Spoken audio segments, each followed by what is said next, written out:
Hello and welcome to the Gaming with Science podcast, where we talk about the science behind some of your favorite games. Today, we're going to discuss Daybreak by CMYK. Welcome back to Gaming with Science. This is Brian. This is Jason. And we're joined today by a special guest, Jacquelyn Gill. Jacquelyn, could you please introduce yourself? Hi, I'm Jacquelyn. I'm a paleoecologist from the University of Maine, and I am also a science communicator, and I focus on climate change. That's cool. And then you also said that you are, in fact, a board gamer yourself. What games do you enjoy playing? Oh, gosh. I have been a gamer of many stripes for a long time, everything from video games to tabletop RPGs to board games. And these days, I've been getting really into two-player games because we haven't really found our gaming community. So I get really excited when I have a new two-player game. And I think my husband's just going to be really excited to play Daybreak because we've been playing a lot of Twilight Struggle, which is a Cold War game where one of you plays the Soviet Union and the other plays the United States. Oh, man. And, you know, that's starting to feel a little too close to home these days. So, yeah. And it also takes a million years to get through. Well, I don't think this game takes a million years to get through, but I would say that this is not a light game either from that perspective. But, you know, you can, when you win, man, does it feel good, though. Before we get into the game, we'll do our science banter, some kind of story or topic or something from the world of science that we want to discuss. We usually let the guest host go first. Jacquelyn, do you have something you'd like to share? I do. And, you know, the folks might have seen those T-shirts or mugs that have a dinosaur on them that say, all my friends are dead. As a paleoecologist, I feel this, you know, this is my life. So this is not a happy story. You know, when we talk about a highly productive fossil site, we're talking about a death trap. So, I mean, on September 5th, there was this really cool study that came out in the journal Current Biology, and it's all about baby pterosaurs. So these were these, these dead baby pterosaurs. Dead baby pterosaurs. I know. And, you know, so the fossils themselves are, I would classify them as cute. They're pretty small. And but it turns out that this particular location does have a tendency to have a lot of young pterosaurs in it. Like the fossils that are kind of coming out of this location tend to be on the young side. And these particular baby pterosaurs had evidence in their bones of there's like twisting and breakages, and it's thought that they were basically killed in a severe windstorm. And pterosaur fossils in general are very rare because they have really fragile bones. And so the fact that we have juveniles with direct evidence of trauma is pretty unique and exciting. These kinds of fossils from animals from a young age help us to understand more about the biomechanics or the ability of these animals to fly, but also there are, of the hundreds of pterosaur fossils that have been found, a lot of them are very small and very young, and it just suggests that, you know, this was a really rough life for these animals to be flyers when the storms were, you know, maybe even more intense than some of the ones that we might see now because of the climate conditions at the time. Yeah, I know we've had Will and David on from Common Descent, and they always say the best paleontology starts with tragedy. It really does. It's true. Well, I have something a little bit more upbeat for my science fact. So this was one I ran across a month or two ago, and it talks about frog saunas. This is one of those things that sounds silly until you actually dig into it. Because here's the thing. So some people listening may know that a lot of amphibians worldwide are suffering. They're having problems, and that frogs especially are having issues with various fungal infections. And there was a group in Australia that took this one fact people know, is like, oh, the fungus does better at lower temperatures, and that in like this one particular part of their study area that had a bunch of rocks, the frogs were doing better around the rocks. And they hypothesized that, okay, these rocks could be storing heat during the day and helping the frogs keep their body temperature up in order to fight off this fungus better. And so they built these little frog saunas, which are essentially just bricks with holes that are the right size for frogs to go in them. And they just stuck them out where they get plenty of sun. I think they may have put some little greenhouses over them. And they actually found that, yes, like when they put these out, they would then go and they'd capture frogs and put them near the saunas. And the frogs apparently did a good job of like getting inside on their own. It actually helped them fight off the fungus better. And this is actually a really nice thing because it's a very low cost, easy thing to do. You put some bricks around that have the right size holes in them, and you can help these frogs fight off this infection. And so this is one of those, I love it when science can take something cheap and easy and make a meaningful impact. And so I loved when I ran across this, like, oh, this is great. And it has the nice headliney thing of building frog saunas to try to save the species. So Jason's encouraging everybody to throw bricks at frogs, yes? Not at frogs, just deposit them near frogs. It's like you don't throw a sauna at a person, you just build a sauna near a person. No, that's true. You can throw a person into a sauna, I suppose. But this is going to have the cutest little things in the show notes. It's going to be little frogs sitting inside of bricks and little baby pterosaurs, right? Yeah, with little like broken arms. Oh god, like little pterosaurs with their arms in slings. This when you first said frog sauna, I was thinking, I don't even know, do we call this an idiom about the frog sitting in the pot of water that is slowly heating up? Is that also a good transition? Oh yeah, well, yeah, it's like, well, we talk about the frog in a pot metaphor for climate change, Yep. and you just crank the heat up a little bit, and the idea is you don't know you're being boiled until it's too warm to do anything about it. Okay, thank you very much. Both really good things. Should we hop into discussing this game? Oh, that was a bad one. Oh, what do you mean? Oh, Hop into it? Man, I didn't even catch that.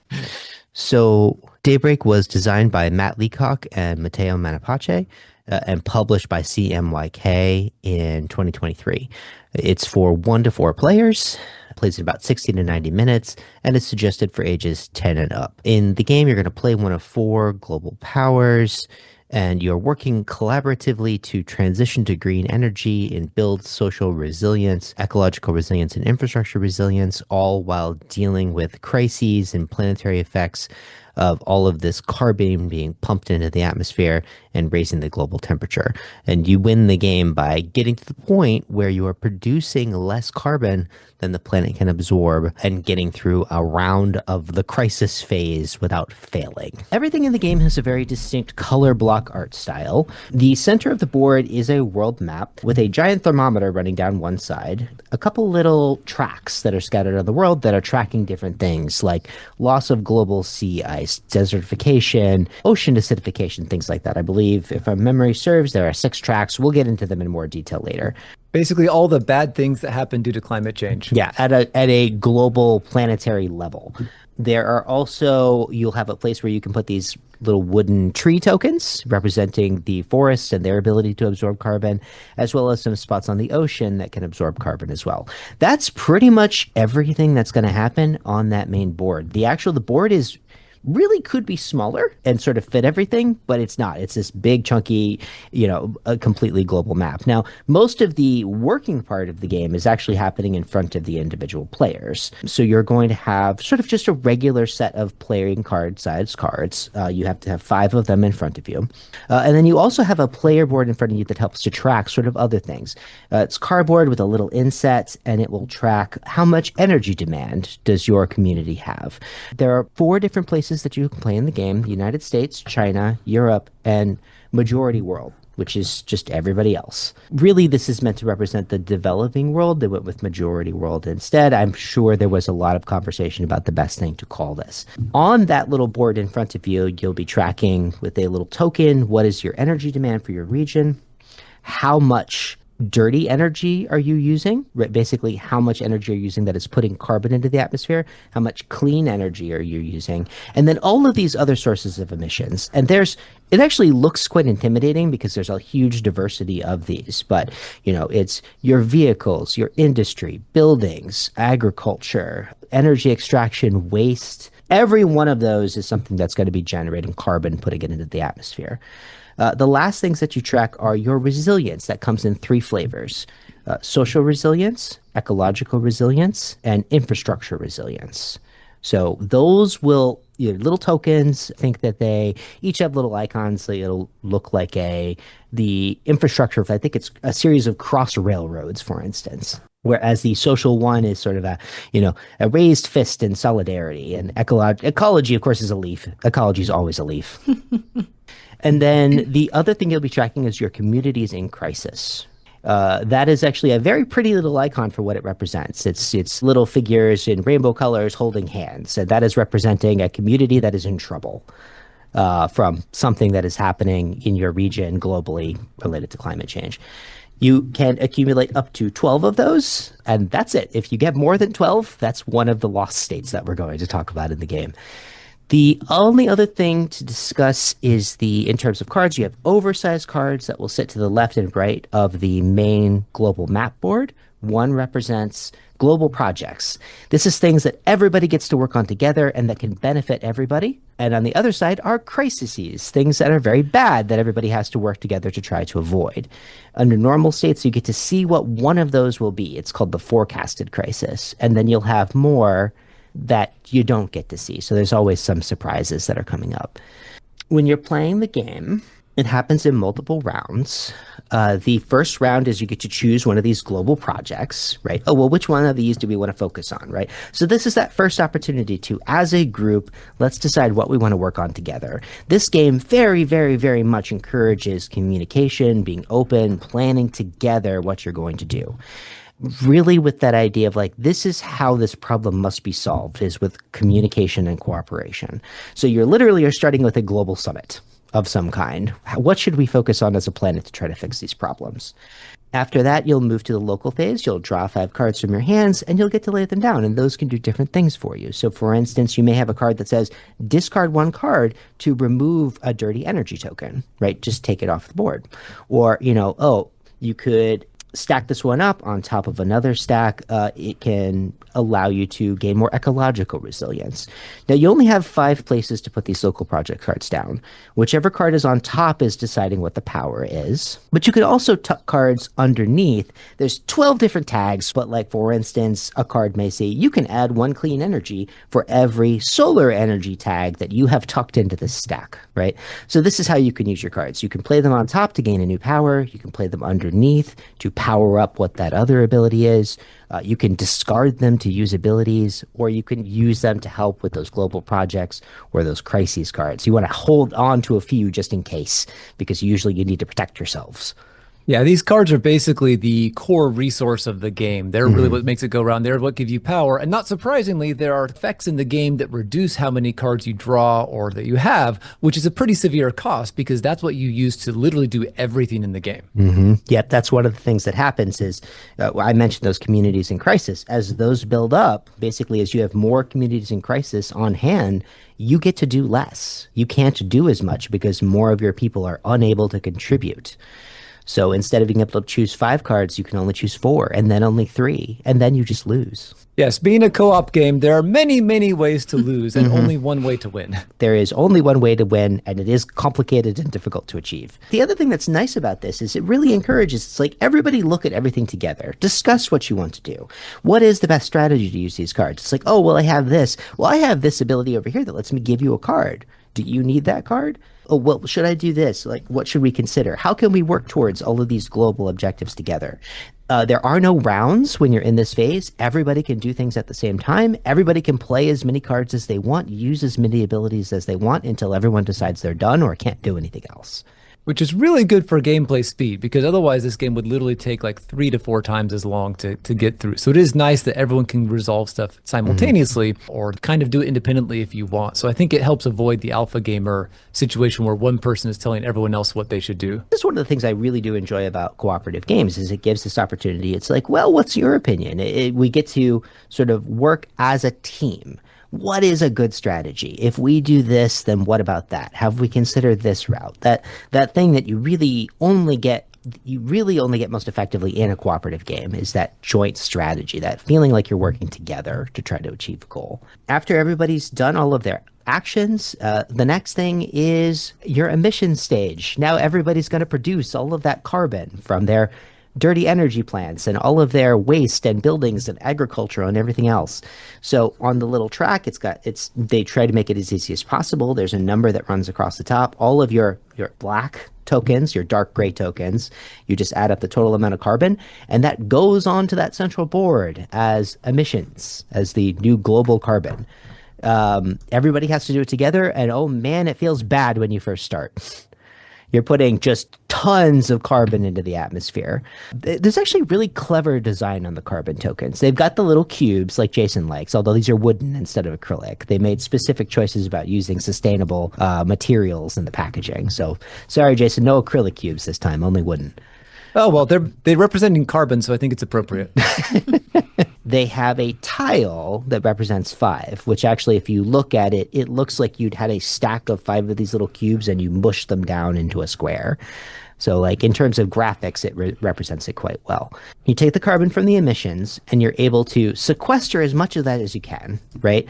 Like every tree can hold 1 carbon. Every wave in the ocean can hold 1 carbon. Anything that doesn't get sequestered goes onto the thermometer. And based on the number of players you have, there are spots where every 5 carbon fills up a little spot. When you've filled up across the thermometer, you take that carbon, you replace it with the temperature band. The global temperature just went up 0.2 degrees. And that's when things potentially start getting bad. You start having to add more crisis cards. Those planetary effects, those start amplifying and magnifying. After the emissions have been dealt with, you adjust the thermometer. The next thing is you have to roll the planetary die to see, okay, what went bad? Did we lose sea ice this year? Did we have desertification this year? Did we have ocean acidification or whatever? So you roll a 6-sided die, whatever symbol it is, you move the little token up 1, and each of those tracks has tipping points on it. And they're differentially spaced across different ones. If you hit one of those tipping points, something bad happens. You add more carbon, or you take away trees, or something like that. I know this probably sounds super complicated. It's actually all explained very well on the card. Then you have to go through all your crises cards. It's like, hey, one of the best crisis cards in this game is Pandemic. Appropriate, given that it was Matt Leacock who made it. Yeah, for sure. And crises are basically just more things that go wrong, which cause further problems on your board or the global board, or just mucking things up, making the game harder, basically. Yeah, things that can screw up your resilience, things that can add carbon, things that can make you discard cards. So, hey, you had a great turn, you used all your cards. Well, now a crisis comes up, and oh man, I wish I'd held on to 1 card so that I could help deal with this crisis. After all that's done, the interesting thing is the next step is, did you win? There is a did you win step where you check to see. So to win the game, we already mentioned there's only one way to win. You have to reach drawdown. You have to be at a point where the planet can absorb more carbon than you are collectively producing. If that happens, and you can get through all those crises, then you have won the game. The next thing you do is you move your energy demand up 1 and you start the whole process over. I think I've covered all the mechanics. I know that was a lot of time talking about little moving bits and pieces. It's a complicated game in terms of its moving parts, but honestly, if you just follow the steps from beginning to end, it's well designed. You shouldn't have a problem getting through it. Is there anything you feel like I missed? There's a few little things, like the resilience bits are important for crises, because basically the more resilience you have, the more you're able to ignore the crises. And that worked out well for me, because when Brian and I were playing this, I basically got a resilience engine going for 2 out of my 3 resiliences, and so I was just able to ignore a lot of things. And then a hurricane hit and I didn't have much ecological resilience, and my entire country got destroyed. Jason and I won when we played, but it was definitely but at what cost? Because it felt like if we had a round 7, things would have immediately gone over the tipping point and there wouldn't have been any recovery. On the other hand, I played last night with my wife and our friend, and we did great. We got really good, powerful abilities set up early. You know, we actually played by the rules this time, because the first time my wife and I played, we used the entire thermometer. It's set by the number of players. If you got 4 players, you can fill up all 4 slots. If you got 2 players, you only get to fill up 2 slots. It's like a balancing mechanic. But no, we played legit. We won in round 3. Wow. Holy cow. Yeah, it was great. It felt really good. Of course, we did play on the easiest suggested setup for 3 players, but I feel like I'm getting a handle on it. I'm enjoying learning how to play Daybreak. So, Jacquelyn, you said you didn't get a chance to play, but you looked at people playing the game. Is that right? I did, and I bought the game. I did the unboxing, and I read through the instructions, watched a couple of videos, and I'm actually really excited not just to play this for myself, but also to bring it into the classroom, because I think it does a really nice job of conveying in a short time the same urgency and trade-offs that humanity is currently facing and will face over years to decades. And it's nice to be able to really experience and internalize that in within the time span of a game. And I know I actually read an article. The Associated Press followed an event at the COP29 meetings in last November, where they actually had world leaders play this game, and some of them just lost within 20 minutes. So I mean, compared to some games, it's a little bit of a less of a steep learning curve to jump in. You're not committing to the next 4 hours of your life. Yeah, that's true. You could definitely lose this game fast if you were doing it wrong. Yeah. Oh, I did think of one thing more, Brian. The QR codes. So like almost every little card has this tiny little QR code you can scan, and it takes you to a website that gives you a lot more information about what that card is talking about. And by a lot more, I don't just mean like, oh, here's a few lines of flavor text. I mean, the few I checked out, there's like a full page, like someone's essentially essay with research and background about here's what this means, here's how it's in play, here's how this affects like the game and everything, but also here's how it is in real life. Like there's a lot of information that you don't see about the game that's hidden behind those QR codes. But for an educational setting, like I could definitely see using this in a classroom, just like, hey, everyone take a card, scan the QR code. Your job is to report on this thing to the rest of the class. Oh yeah, easily. And that's a huge deck. And you're right. Most cards just have that one line of flavor text, right? In holotype, it's the name, who discovered it, and when. But in these ones, it's an article. It's also answers questions about how you use that card, connects to other cards and to external resources, and also has a picture of the illustration. It's actually quite clever. The one thing that I worry a little bit about stuff like this, because there's been a lot more internet and web integration. We've played a couple games with apps. There's these websites and stuff like that. What happens when that website isn't maintained anymore? For something like this, it's probably fine because the Internet Archive is still a thing, right? Yeah. I haven't checked. Hopefully they have like a PDF you can just download that has all of those things on it for later lookup. But if they don't, they should. I don't think they do, and you're right. That is a good idea. It would just be to have a full downloadable, booklet, basically a booklet book. It would be about 2 inches thick if they had everything in there for every single card, and every card has a QR code on it. Every crisis, every global program, every local project card, every single one of them. Ton of work to write and put together all the stuff for this game. Oh yeah, lots of work went in there, and a lot of it, that part's not going to be seen by most people, but it's definitely, they did their homework really well. I was just going to add, I do like that it's it's not buried, but it's not required. So it doesn't have this preachy, textbooky feel to it when you play it, but it's there if you want it. You can go and find more information. It's well referenced and resourced, but it's not sort of in your face. It doesn't, when you sit down to play it, you don't feel like you're doing homework. And actually, I made use of that. There were plenty of times where, like, some cards, I was like, well, I don't even know what this is. What is this? And I could just scan the QR code, and it would take me right to it and explain, what kind of social or economic policy this was. Because I got to be honest, economics is not Jason and I's strong suit. But it was great to be able to have that resource there to look at. The materials also were specifically and implicitly designed to be used with all sustainable materials. Well, I know when I first picked this up from the game store, I noticed, there's no shrink wrap on this. Instead, It has 4 little stickers covering the edge that says, hey, these are an eco-friendly shrink wrap alternative. Mm-hmm. Yeah. And mine came in the mail, and it was not in any external packaging. It was not shrink wrapped. It just had the 4 stickers. I needed a little, Gooby Gone to get those off. If those of you who are fastidious about your game packaging, but the mailing label was just slapped right on top of the box. That peeled right off. And so it definitely gave me a moment of pause to think about all of the packaging that normally comes with the things that we get in the mail. I live in a really rural place, and so we can't always get things from our local game stores. And so, yeah, I did appreciate them kind of walking the walk, because I know that for a lot of people, those the delivery mechanism matters because it lends credibility to all of the messaging that comes afterwards. And I could see people really thinking if they had to unpack every single thing from a little plastic baggie and generated a whole bunch of trash just to play the game, I think that would set people off on the wrong foot to start with. In the designer diary, they actually had a sustainability consultant. So one of the things, for instance, was the choice not to use a drawstring bag. When they package things, instead of using Ziploc bags, they use fiberboard boxes. Yep. And still, it's a very high quality product, too. Yeah. Maybe we should now transition with that whole walking the walk. Let's transition from the game itself to the science it's showing, because there's a lot of science in here. They definitely did a lot of research. Actually, if it's okay, before we get into that, I would actually like to talk about the designers a little bit because I actually read their designer diary. One of the things that's great there is how is the science being represented? Where did they have to make choices of what to put in and what to leave out?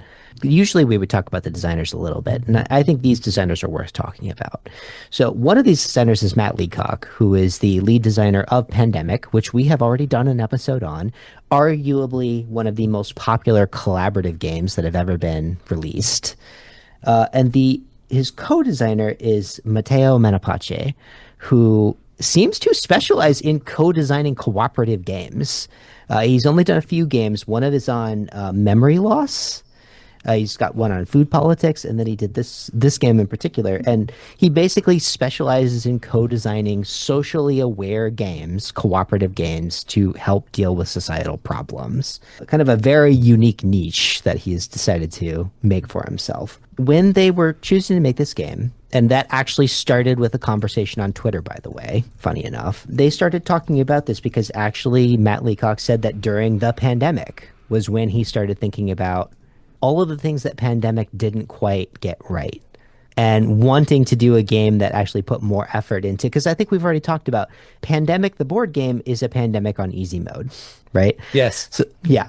So let's deal with this other problem of climate change. And they had 4 goals in how they wanted to design this game. One was they wanted to create a game about systemic solutions, this idea that you can't solve climate change through individual action, that it actually takes collaborative, collective action. Yes. They wanted a game that was cooperative, but where people still got to make their own choices, individual autonomy. They wanted the game to feel empowering. I have had that experience. I have also had the scary experience of all that carbon filling up on the thermometer right away. But when you start getting it under control, it does feel empowering. And then there's the last thing, which I actually do want to talk about. They wanted a game that was realistic, but not quote unquote, and that's actually by them, educational. Is an explicit goal right at the beginning. They don't want to make an educational game. Actually, there was the thing of they don't want chocolate chip broccoli. Ah, nice. Yeah. And that makes me kind of sad, if I'm honest. Well, we've talked about how educational is a dirty word in the game industry. And I think that's why it's in quotation marks, right? They want to make a game where the science is accurate. It's realistic to what's actually happening. It's communicating the feel. It's showing people how to work together to solve problems. But oh, no. It's not educational. Of course it's not educational. Yeah. I wonder if that's just the perception that an educational game must have education as its primary goal. Rather than entertainment, yeah. Yeah, maybe this is a secondary or tertiary goal.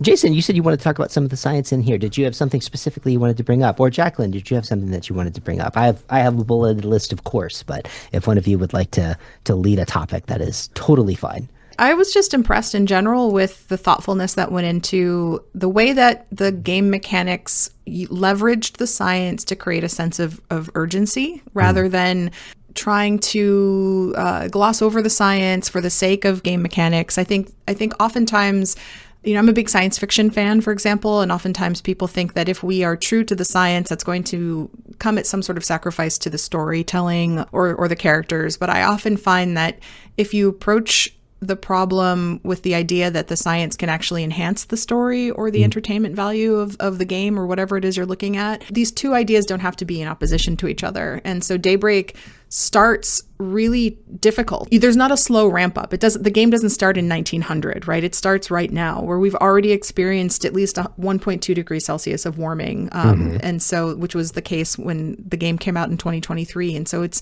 very much drops you in the middle of the problem, which then creates the sense of urgency. It's not something like, oh, I have 5 or 6 rounds before the temperature gauge starts to crank up and we can, put our resources on the board. We have some time to really think about how we're going to do this, which would be nice. It would be nice from a gameplay perspective to have a few freebies where we can just set things up the way that we want with this eye towards creating a better world. Our world leaders had that opportunity and they chose not to make those choices. And so now the game that we are playing in real life is one where we have to make decisions based on the conditions as they are. And so one thing that I really appreciate about Daybreak is that it drops you right into the action, not into some hypothetical future, but into the current reality. And so I really appreciated that. The other thing I really appreciate is just from the get-go, it is a cooperative game. The reason that I like that very much is that climate change is kind of the ultimate cooperative game. We are going to ultimately win or lose together. We talk about winners and losers in the near term, and certainly the effects of climate change are not shared equally, at least initially. But now, as we've been progressing along our little turn tracker in the real world, we're starting to see those impacts happening everywhere. When those crisis cards that you mentioned, I really appreciate that they reflect real world recognizable processes, right? Well, the kinds of events, things like storm surges, wildfires, drought, sea level rise that get triggered each round and intensify with the temperature, which is exactly what we see in the science, that those kinds of events become, more frequent, more intense as warming goes on. And also that there's a planetary effects die that's rolled based on the temperature bands as you increase your warming. And the fact that you can trigger a set of environmental tipping points like desertification, which will cause you to remove tree tokens, or Amazon dieback, which is an even bigger event where you add carbon, remove trees. You can trigger Arctic sea ice loss. You can trigger permafrost thaw or ocean acidification. And so we have both these sort of short-term events, these individual climate-induced disasters, as well as these larger-scale planetary effects that happen. There's also these linkages back to human society, right? You decrease your infrastructure, you decrease your resilience, you increase the number of communities in crisis, right? And it shows the interconnectedness of how these individual events, when they start to happen more frequently, can then start to undermine our ability to deal with them on a planetary scale. And so considering how complicated climate change is in terms of, we say it's an everything problem, I feel like the game manages to capture that in a way that's, as you said, really easy to convey. It doesn't take a lot to learn. You can play around and lose in 20 minutes. But also, from everything that I'm seeing and the way that people are describing the game, the designers really want you to understand the sense of urgency, and it is intentionally challenging in the beginning, as opposed to having this sort of gradual ramp up that then, increases in difficulty over time. So you're right, it starts hard, and if you're not careful, it can accelerate and get even worse at a cracker level. Actually, let's talk about, from a scientific perspective, this idea of the tipping points. Yeah. So funny enough, this reminds me very specifically about something similar that we had in Terraforming Mars, which, funny enough, these are both terraforming games. I mean, we are literally terraforming Earth right now. Yeah. I was just going to say, we talked even back then about how if we had the technology to terraform Mars, then we also have the technology to terraform Earth, which is exactly what this game is showing, for better or worse. But let's talk about, so what is this idea of a tipping point? The melting permafrost might be one of the best and easiest ways to kind of look at first. So actually, Jacquelyn, can you tell us about melting permafrost and sort of how that affects the climate? Yeah, so a large amount of the carbon that is in our sort of global carbon budget is stored frozen in the ground in the Arctic, where you have the cold temperatures that keep most of the ground frozen for most of the year. There's an active layer at the top that warms up. And when that active layer warms up, you get increases in microbial activity, and those microbes will start to decompose the organic matter that's in the upper layers of that soil, and they'll release carbon, including via methane. And so methane is a very powerful greenhouse gas that warms the planet on a per unit basis more than CO2. And so, another form of carbon. And so, this is one of the greenhouse gases that we really keep an eye on. And because so much of the Arctic has a lot of old organic material that's been frozen in this soil for thousands of years or hundreds of thousands of years in some cases, it's basically just like a bank of carbon that's just been stored. And if the soil starts to warm up, then you get more of that decomposition and microbial activity, and you start to get more carbon released into the atmosphere, which then warms the planet, which then thaws more soil, which then releases more carbon. And you can see how this could start to spin up like just a big runaway snowball effect. And you get like a positive feedback loop yes, at these tipping points. Exactly. And so a tipping point or a critical transition, we talk about these as what we call non-linear effects, meaning if you crank up the temperature a little bit and or you crank up the CO2 a little bit and the temperature increases by a predictable amount, and you crank up the CO2 a little bit, the temperature increases by a predictable amount, right? And that creates a straight line going upwards in your sort of mental graph. That's what we would call linear, right? It's a straight line. Whereas a tipping point, you can suddenly see a very fast change in the rate of the response that is not necessarily predictable. And the tricky part about a tipping point, when we think about these kinds of events, we use the term what's called hysteresis, which if you imagine yourself, and if any of you have ever been in a canoe before, you know that canoes are a little wiggly, they are a little tippy. Oh. But you also know that you have a little bit of wiggle room on either side. You can kind of shift to the right or to the left. And then at a certain point, if you push the boundaries of what that canoe can tolerate, it will flip over. And if you've ever flipped a canoe before, which I hope you haven't, but if you ever have, you know it's a lot harder to flip it back than it was to tip it over the first time. And so in these sort of hysteresis responses, these two states, upright canoe and flipped over canoe, are both possible, but once you've flipped from one to the other, it's a lot harder to go back. And so in these tipping point scenarios, when we talk about things like the collapse of certain ice shelves in the Antarctic, or the permafrost thaw, what happens is that it can be easier to release that carbon from the permafrost than it is to return it to its original state. And in some cases, it might be impossible, at least on the timescales that are relevant to us as humans, right? It might take thousands or millions of years to reverse those effects. And we want to avoid them because they often come with big jumps in the conditions that we're experiencing, right? If we were to warm all of that permafrost to the extent that all of that carbon that's been trapped for thousands and thousands of years was suddenly released, then we're going to see a big jump in the amount of carbon that's in our atmosphere, and that's going to drive a big jump in our temperature. So again, a non-linear response can be really hard to predict, and this is where tipping points become really challenging. You'll often hear about them in the media. Oh, we're about to reach a tipping point when it comes to this Antarctic ice shelf, or we're about to reach a tipping point when it comes to ocean currents. But the problem is that there's been a lot of different attempts to try to predict a tipping point that's coming based on these early warning detection systems, which in our case, we don't have little red lights that go off. We have statistical processes that we can use to try to identify a tipping point before it comes. But I often say, based on what we know from the paleo record, the Earth has experienced things like climate change and extinction before. We know a lot about how the Earth system responds to those kinds of processes. We're not walking into the future with a blindfold on.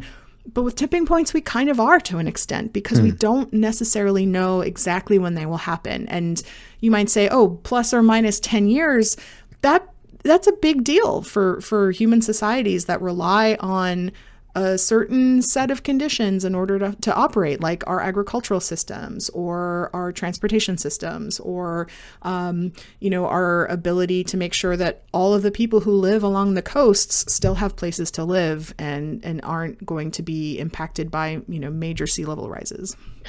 I think a lot of when we talk about infrastructural resilience or all these types of resilience, we were talking about this recently, it's really based on flexibility. Like, if your assumption is that tomorrow and the day after that and the day after that are going to be exactly like this, and your system only functions if that's true, you have no flexibility, right? That's what resilience means, the ability to take a hit and keep on going. Mm-hmm. Yeah. And so if those hits push you out of the range that you're prepared for, and that's, tipping points often, like I said, involve these big jumps in your conditions. If an ice shelf collapses, and melt really quickly, that is going to rise sea level much more quickly than the sort of slower, more gradual process of a little bit of melt every year. And so when you can see, okay, we're seeing sea levels rising by this many millimeters per year, we have these coastal communities where we need to start to prepare for that sea level rise, as we're also working on the problem of drawdown, right? We want to reduce our emissions, through mitigation, but we also need adaptation because the impacts of climate change are already with us. But when you start to talk about these non-linear responses, these large jumps in our conditions to a new state, or we sort of crank up the dial really quickly, that becomes really difficult if you say live in a coastal community where you have to get to and from work every day by crossing over a low-lying bridge, or your home is near the ocean, or your clean water is being infiltrated by seawater, or all of the other impacts that sea level rise is having. So you've mentioned another one, this loss of Arctic sea ice. A couple of these tracks actually I think will be familiar to most people. More severe weather, loss of sea ice is a thing that we hear about routinely when it comes to climate change. Desertification, I think this idea of the change of rainfall makes sense. That we've been hearing about the dieback of the Amazon for a very long time as well.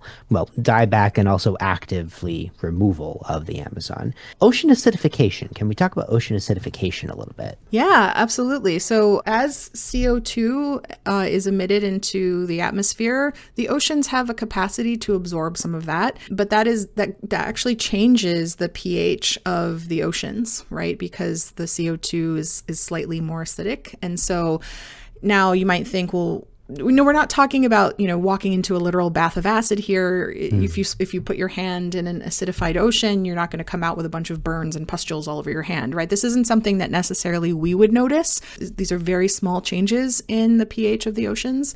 But now imagine that you are an ocean-dwelling creature that makes a shell. What are shells made out of? Calcium carbonate. What do you take when you have an acidic stomach? Tums. What are Tums made out of? Calcium carbonate. You can start to see now where this becomes a problem, where by just small changes in the chemistry of the oceans, making shells as a small, plankton or other creature becomes really difficult. And you might think, okay, well, so what? So some small shell creating creatures in the ocean have a harder time making their physical structures. Well, what eats those creatures, right? You start to think about this from a whole food web perspective. And if we look at the fossil record, for example, when we look at mass extinctions in the past, they typically are not necessarily, at least in the oceans, driven so much by warming temperatures as they are driven by ocean acidification. Now, those were on much larger scales of warming than what we're expected to see by the end of the century. But we're also, we don't need to lose 97% of all genera in the oceans before we do something about climate change, right? Even small amounts of ocean acidification can start to cause, and are already starting to cause, disruptions to our ocean-based food webs. The oceans feed us, right? They also produce a lot of our oxygen. And so you can see how, as these connections among all living things, mean that when you pull on one thread, the whole tapestry can start to unravel. And, Jason, you mentioned resilience. I like to think about ecosystems, if I can mix metaphors for like the fourth time here, as a Jenga tower, right? You can pull some blocks out and your Jenga tower will be okay. But at a certain point, you just reach that tipping point where pulling one more piece out causes the whole tower to collapse. And we don't want to get anywhere near that. Jason likes to say that ecosystems are held together with duct tape and spit. So. Oh, yeah, 100%. Whether you're paraphrasing someone, right? I'd say that they're not in harmony. They're everything pulling against everything else as hard as they can. And so if you start losing members, then suddenly the balance gets lost. Not enough people on one side, then everything gets pulled in the wrong direction and everybody falls. Yeah, and there is, people often think of these ecosystems as being extremely sensitive, that just like a sneeze will cause everything to collapse. And no, I mean, we've seen a large amount of climate swings and species changes and extinctions over the last millennia to millions of years. There is some resilience built into the system, and we see that in paleo records. But we also see that extinction does happen, and extinction is forever. And a lot of that extinction has been driven by climate change. And so, to me, this just reminds us that we do have a little bit of wiggle room. We have some buffer space, but that doesn't mean that we don't have to act urgently, because again, these tipping points can surprise us, and I would rather not figure out where they are by crossing over them. I guess in the case of the ocean, we literally have buffer space, right? Yeah, right. From an ocean Yes. acidification perspective, yeah. Yeah, and I was like, I'm glad we talked about it, because I was going to mention the two ways that carbon gets drawn down to the system: the trees and the ocean waves. The trees, I think most people would get, because people understand trees suck in carbon dioxide. The ocean waves, I think, are less obvious, and so it's basically this process of the ocean sucking it down, but there's a limit to its capacity to do so without causing other problems. Is that basically the summary? Yeah, at least on shorter timescales. I mean, the other way you can, there's another way that nature draws down carbon from the atmosphere, which is just through, CO2 dissolved in rain, which can then dissolve rock as the rain hits that rock, and then it basically gets washed out to sea and buried at the bottom of the ocean. That's sort of Earth's carbon removal process that plays out over millions of years. It's how, it's one of the reasons why we don't have the same levels of CO2 naturally that we did during the Cretaceous, right, the time of the dinosaurs. So these natural processes of carbon burial, but they happen over really long time scales. But some people are talking about leveraging that process to actually, capture carbon, bury it in these massive blocks, and just, sink them down into the bottom of the ocean, and just do it in an artificial way. I have actually not managed to play a game of Daybreak yet where I've gotten into effect direct air capture. Yeah, that's the sort of thing I was just mentioning, is this idea of, right now, this is still science fiction. So we don't have technological solutions to the climate crisis other than the green energy transition. We don't have this. There is no real ability to remove CO2 from the atmosphere using technology, unless you want to call a plant technology. Yeah. So people often say, "Oh yeah, we'll just sort of techno solve our way out of this problem." That currently remains science fiction at this point. It does not. That technology does not exist. There have been attempts to try it, but so far the plants that have been attempting to do this have taken more energy than they have pulled out of the atmosphere in terms of their carbon budgets. So they actually create more emissions than they've reduced. That's kind of what I would assume. Like, if you're not using clean energy to do that, then how are you making the problem any better? Yeah. Yeah, which actually is another question I had. So Brian and I noticed that in the game, there's like 7 or 8 different sources of carbon that go into the atmosphere. He mentioned like industry, agriculture, waste, transportation, and then just plain energy. And we noticed that the game very much skews in favor of switching energy generation from dirty to clean. And it's actually very hard to switch any of these other things over. There's a few cards that hit a few of them. There's 1 or 2, but I don't think we found any cards that targeted them so specifically. You just got like 1 or 2 cards that would let you hit any type, but some of them are very hard. Having gone through the whole deck, there is nothing specifically that lets you get rid of energy extraction or waste. Oh, interesting. My question is, the game has it so that the easiest way of going from emitting carbon to not emitting carbon, to basically reduce your carbon input, is It's changing the energy economy. Yes. yeah, going from dirty energy to clean energy. And it's very hard to change our other sources of carbon emissions. Is that the case in reality? Is that our best bet of changing how much carbon dioxide we produce? Because this might be a nitpick if it's not, because this is definitely how Daybreak says this is the only way you're going to win is by doing this. So at scale, maybe there's a lot of focus on energy consumption. I guess they could have gotten into other approaches like changing diets, right? Because if you think about, one of the biggest sources of emissions is actually the food that we eat. People often spend a lot of time on transportation, but globally, I believe flying is something like 2.5% of global emissions, whereas beef consumption is actually much higher than flying. And so the biggest thing that you can do if we want to focus at individual actions that scale up as collective actions, one of the biggest things that you can do is just eat less meat. Not eat no meat even, I know people will freak out, but you can eat less meat, and that makes a huge difference. My guess is they didn't want to get into the mechanics of emissions in that sense, because then you start to have to deal with all kinds of, it's like, well, what are they going to eat instead, right? And then there's an energy budget that's associated with each of those things, because in the case of beef, it's, the methane the cows themselves physically release, but it's also the deforestation that goes into creating land for pasture to meet global demand. It's also the transportation budget of driving or flying cows and beef around, right? And so there's all these sort of add-ons. It's not just the methane associated with the animals themselves.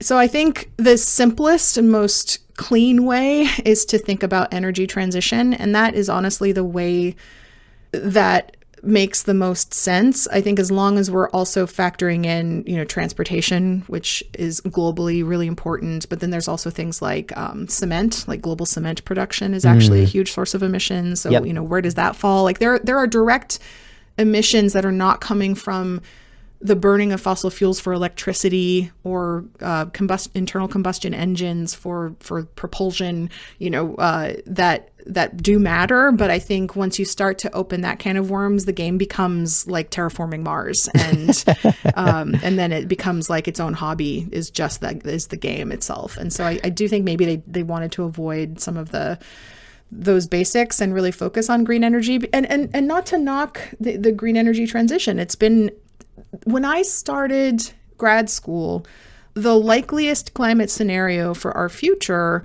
was warmer than what is turning out to be the likeliest scenario now. And we have bent the arc of our climate future downwards. And a large part of that is a faster than predicted increase in green energy, especially in places like China, and a faster than predicted collapse of the coal industry. And so that has actually made a multi-degree difference in terms of the climate future. The worst case scenarios of, even 15, 20 years ago are no longer on the table. Neither are the best case scenarios, but we're sort of in the middle, right? Which I'll take it compared to the worst case scenarios, right? RCP 8.5, which is an emissions scenario that people have talked about, and often was sort of seen as the likeliest scenario, is now considered a highly unlikely scenario because, again, of this clean energy transition. And so I think the game is right in a way to focus on that, because at these global scales with policy initiatives, that's a really nice lever, right, that you can focus on for the purposes of a game. In reality, it's a little more complicated, which is why we say, climate change is an everything problem, because there's really no aspect of our lives that doesn't touch on climate change in some way. But it becomes, I think, more complicated if you're going to start talking about diets and manufacturing materials that, like concrete emits carbon just by existing, right? And so then you start to think about, well, what is that? How do we even start to tap into that as from a game mechanics question? And I can understand that the reluctance to go down that pathway. Can I ask you to follow up on one thing you mentioned? You said RCP. Could you tell me what that means? When I said RCP 8.5, that's referring to what we call a representative concentration pathway. So that is a human scenario that climate scientists then use to model potential futures. And the number 8.5 actually refers to how much what we call radiative forcing in the year 2100. So that's how much extra energy in watts per square meter that are trapped in Earth's atmosphere compared to our pre-industrial baseline. So people have probably heard of the IPCC, the Intergovernmental Panel on Climate Change, and every 7 or so years, the world scientists and policymakers get together and they basically take a snapshot of the current best science on climate change, both in terms of emission sources as well as emissions impacts. And as part of those reports that come out, the IPCC reports that come out every 7-ish years or so, there are projections of what we're looking at in terms of our future climate scenarios. What is our climate future going to be? Well, it's uncertain, and it's while I talked about some uncertainties in terms of things like tipping points or how the Earth system is going to respond to a certain amount of warming or a certain amount of emissions, it turns out that the biggest source of uncertainty when it comes to climate change is actually not how the Earth system itself will respond. It's what people are going to do. Are we going to share technology? Are we going to treat this as a cooperative board game and not a competitive one? Are we going to invest in certain types of infrastructure or technologies? What's the human population going to do? How are we going to eat? What is our fingerprint like globally going to look like in different parts of the world? That human question means that predicting or projecting into the future any one particular climate future becomes really challenging. So if you were to say, what is it going to look like in 100 years?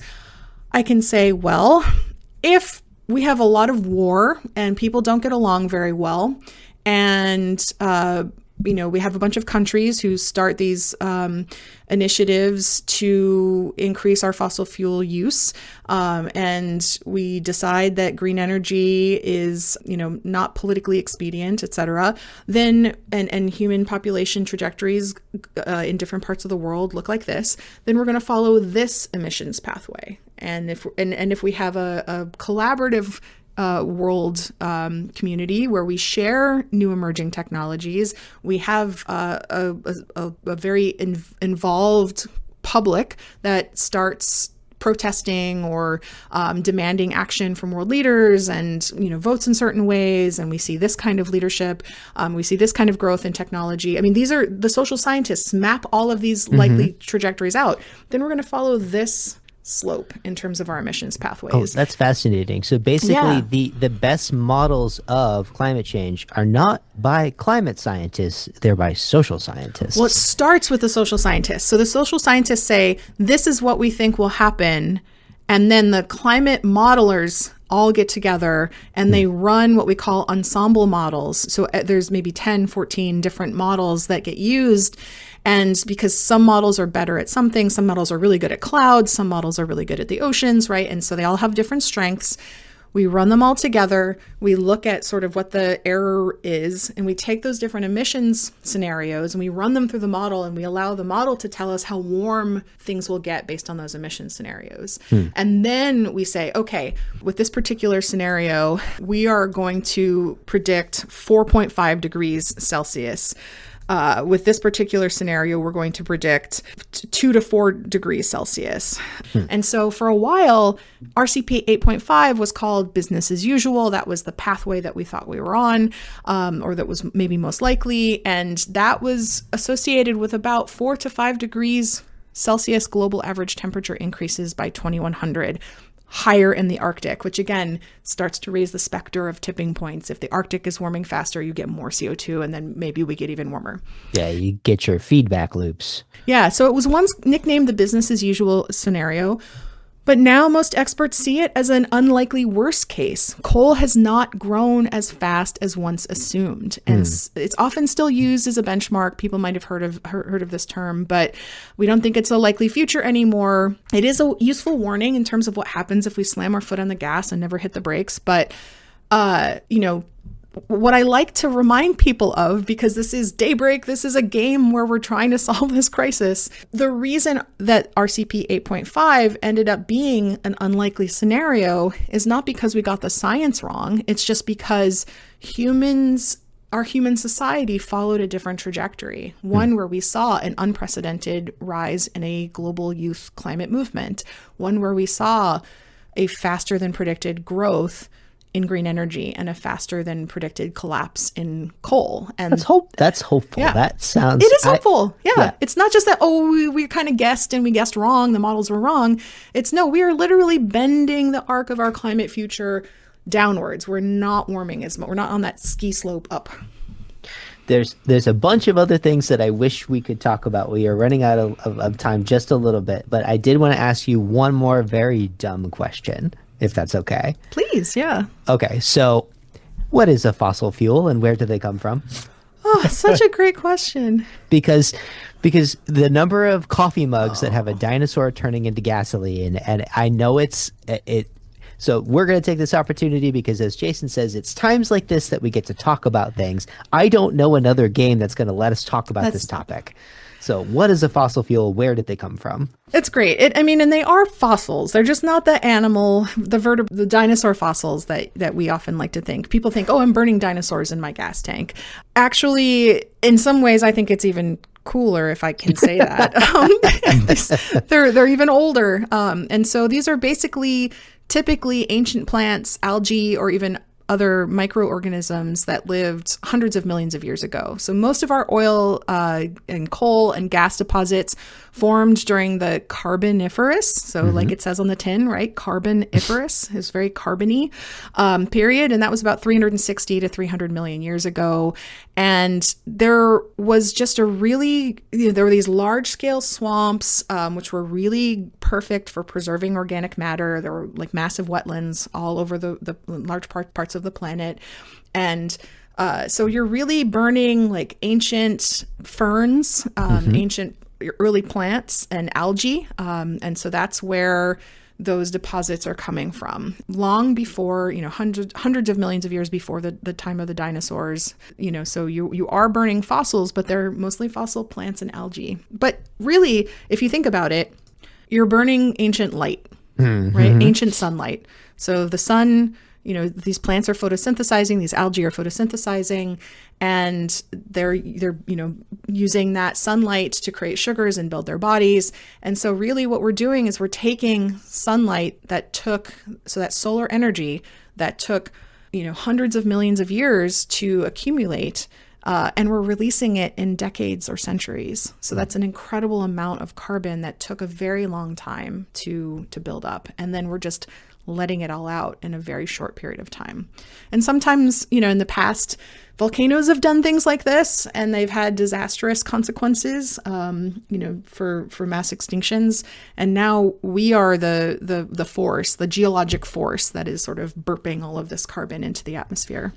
So listeners, listen to season 1, episode 1, our very first episode on photosynthesis, all that sunlight you're using to grow trees, and then it gets buried and just stays as a tree. So the next time you see somebody saying you're putting old dinosaurs into your gas tank, you're not. And, nope. Okay. And you can tell them that they're wrong. And then Jacquelyn explained it for you. Well, actually, they're old tree ferns. Yeah. Yeah. All those Sinclair gas stations are just wrong. Yeah. I actually think it's their fault. I really do. They just need to replace their mascot from a sauropod to be a tree fern. Yep. I'm on board. Nitpick corner. I'm happy to go first. In terms of the nitpick with the science, I think that this game really tries to represent a lot. A lot of those things, plant-based diets, alternate concrete, they're all there. They're little bonus activities that you can do that help. But really, the thing that this is not even a game nitpick. This is just a thing that bothers me. If you go to the Daybreak website, if you scroll down to the bottom, they have resources for educators. Right? And if you click on that tab, all it says is website under development, and it doesn't have anything. And to be honest, this is not the first time I've seen this. These things just never seem to quite materialize. That, there's always the best intentions, and then they just never seem to get over that last step. So that's just kind of sad. The game is great, but like the fact that they had to put educational in quotation marks just really troubles me. Missed opportunity. Yeah. Yeah, I'd say mine is something we already alluded to, is the fact that Brian and I won, but we were pretty sure that global civilization was going to collapse next turn. Oh no! I think we were rolling the planetary effects dice 4 times or something every round. Yeah, it's just this case like, well, if I won, I'd like to feel like I not only won, but that human society would be okay. Not that I have 11 communities in crisis and all the tipping points have been hit. And like, as soon as next turn happens, like just things are going to completely fall apart. So I guess I'd like that. But I also understand that could make it a much, much longer game or a much, much harder game. I mean, they have to balance the co-op. And I will say my take home from this is that real solving climate change is going to be very hard because the game is purely co-op. We were working together. When I look around the global political scheme, I don't see international cooperation on the scale I would like to see. in which I'm actually glad, Jacquelyn, that you mentioned that bending the curve down, because that actually gives me some hope that yes, things can happen. It's not just doom and gloom as is reported so often in newspapers. So I still like to think that there's an opportunity for a better future here. We're seeing populations sort of reaching stabilizing. People are trying. Things are at least moving in the direction we'd hope they would. It just needs to be more and faster. Jacquelyn, what do you think? Yeah, I would say for me, I think the biggest nitpick, if I have to say something critical, you don't have to. Oh no, I've got it. Okay. Is that it does a beautiful job of showing that climate change is a global cooperation problem, but it does have to simplify, and I think one of the ways in which one of the important aspects of the climate crisis that don't come through the game because of some choices to simplify, which I understand it would be a totally different game, is that the global south, what was the phrase that they used in the game? The majority world. Yeah. It's far more, diverse than one player card can capture. And also, it in a lot of ways, it's not it's not equal in terms of power or in terms of its contribution to the climate crisis that these other components, North America, Europe, etc., have. And so one thing that I feel is sort of missing from this vision of this game, which is understandable because it's focused on solutions, is that this idea that the communities that have contributed the least to climate change will suffer or are suffering the first and the most. And so the countries that have admitted the least are experiencing the impacts first. And I think that gets glossed over a little bit in this kind of cooperative model. And also just the fact that, there's almost a part of me as I was kind of reading through this that wanted to, yes, the fossil fuel industry is portrayed negatively throughout the game, but it almost feels like it's this like silent antagonist. Like I almost wanted no one would want to play the fossil fuel industry, right? But like, but they don't play fairly. They don't play by the rules, right? And so I almost thought to myself, like, what would it be like if somebody played as a fossil fuel industry, deliberately trying to undermine every single thing that all these other countries were doing throughout the whole process? Because that's what's happening. They are paying lobbyists. They are undermining climate science, and they are responsive, right? They are responsive to what everyone else is doing to sort of as we each try to respond to what the fossil fuel industry has enabled, the fossil fuel industry also adapts and changes. And so that is kind of missing. They're ever present, but somewhat almost passive in a way. And but again, like you'd spend like half an hour fighting over who had to play the fossil fuel industry, and so that would be like the game. Like you have to just draw a random card, or maybe it could be one of those like silent, the games where you have like a secret identity. I can imagine people who would be anxious to play the antagonist. Yeah, that's fair. I think I've got one of those in my gaming group too. So, okay, well, let's do grades. I'm happy to start, and actually, I know we usually do these separately, but let's just do the science and the fun grades together, if that's okay, if you want to kind of justify it. I'm actually comfortable with both an A on science for intentionality. Yes, there's always simplifications, and yet they've tried to really robustly represent the system. Again, I think that they met their goal of being where realism was the target. I know that they really shot for that. In terms of fun, Jason and I are going to be going to a gaming con, running some games. I switched my game that I was going to play to this game. I wanted to play Daybreak with people. I wanted to teach people how to play Daybreak. I've enjoyed it, and I am excited to play it more. So I'm going to be double A. Yep. I'd say probably A to A minus range for fun. And I just have to play it another time or two to figure out which one of those two it is, because first time is always fairly challenging. But overall, it seemed entertaining and good. There was lots of moving parts that I could try to figure out how to make work. For science, A+. This is possibly one of the few games I've seen that has more science in it than Wingspan. And a lot of that is hidden behind the QR codes, but it's there. And I want to acknowledge that they did the work to get the science down and to get it right and to put a lot of it there and accessible in the game for those who want to look for it.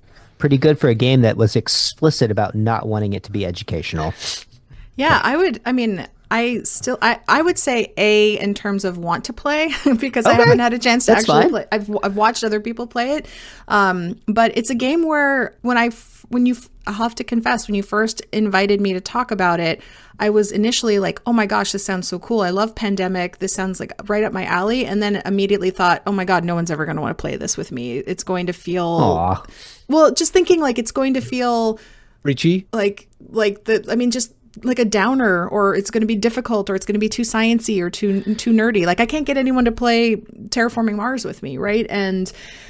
And then when I actually got a chance to unbox it and watch some videos, I realized, oh, no, this will not be a hard game to sell to other people in terms of come and hang out with me and play Daybreak, or bringing it in the classroom and actually being able to get through it in a session. And so I would say A, in terms of, just ease of and excitement about playing, and everything that I've seen and read about and just explored on my own, I would definitely say A+ for science.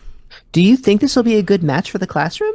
I do. I bring board games into my field natural history class towards the end of the semester when everything's kind of cold and dark and dead, and there's not a whole lot of field to do.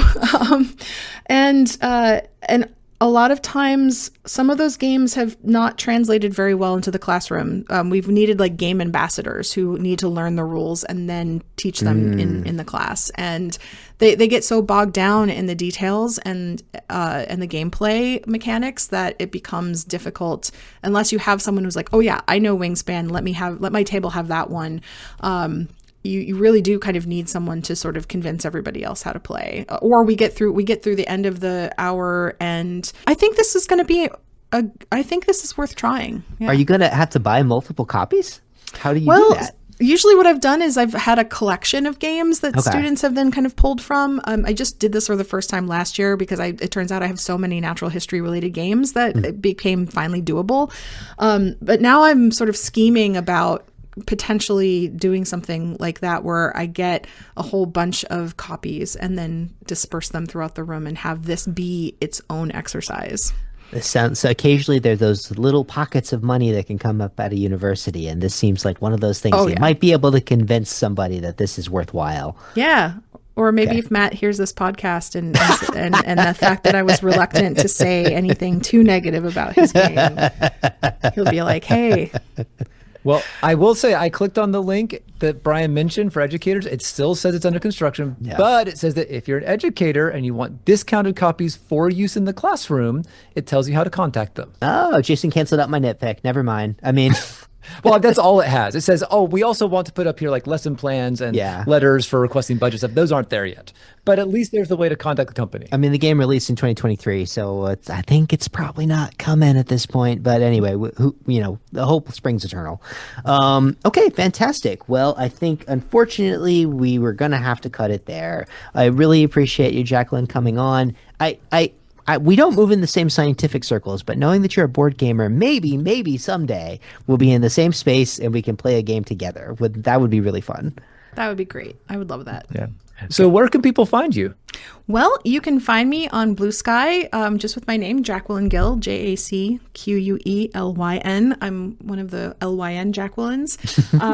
And I also have a climate podcast. It wrapped up a couple of years ago, but it was called Warm Regards. It was one of the earliest climate podcasts. All of our episodes are still out there. Our last season focused around data, and it's my favorite season. We didn't talk about games. We should have. But we also have a new podcast that I'm working on right now with Phoebe Cohen from Williams called Jackson Phoebe Make a Planet, where we're going to take you through the entire process of how the Earth became habitable, everything from its formation all the way to the first land plants, the sort of evolution of modern day animals. And the sort of frame for the podcast is that two science friends are going to make an apple pie. And as Carl Sagan says, if you wish to make an apple pie from scratch, you must first create the universe. So we're going to build a whole planet so we can make our apple pie. That's fantastic. Please let us know when the podcast goes live. We'll make sure that we give you a shout out. Thank you, dear listeners. Please go give a listen to Jacquelyn's podcast when the time comes. We're going to call it there. Thanks for tuning in. I hope you have a great month and great games. And as always, have fun playing dice with the universe. See ya. This has been the Gaming with Science podcast, copyright 2025. Listeners are free to reuse this recording for any non-commercial purpose, as long as credit is given to Gaming with Science. This podcast is produced with support from the University of Georgia. All opinions are those of the hosts and do not imply endorsement by the sponsors. If you wish to purchase any of the games that we've talked about, we encourage you to do so through your friendly local game store. Thank you, and have fun playing dice with the universe. Sorry, my speaking of energy transitions, lights just went off in my office. Yeah. I've seen people do this dance before. This is so funny. Like, Does anyone remember the old movie There you Gremlins go. 2? This was a little bit where they talked about they were in this super futuristic building and the lights got turned off because the guy didn't move. And then I realized in my postdoc that was the reality I was living in. yeah, that's the future. We didn't get flying cars. We just had our lights randomly shut off. I'm so sorry, Jason. Can you ask me your question again? Well,